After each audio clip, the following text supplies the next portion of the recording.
today I'm gonna show you how to make a DIY boxes that will serve as an organizer para sa ating mga modules. So doon natin lalagay ang ating mga modules, learning activity sheets, and learning activity answer sheets.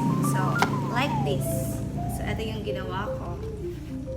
Okay, recycle ko yung illustration board. At nilagyan ko rin ng label. So, let's start. So, first, yung gagawin natin ay lalagyan na natin ng line, 3 inches, bawat side, okay, from height and width. So, yan, lalagyan natin ng 3 inches. Okay. And after that, gugupin na natin. Okay, let's do it.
Stapler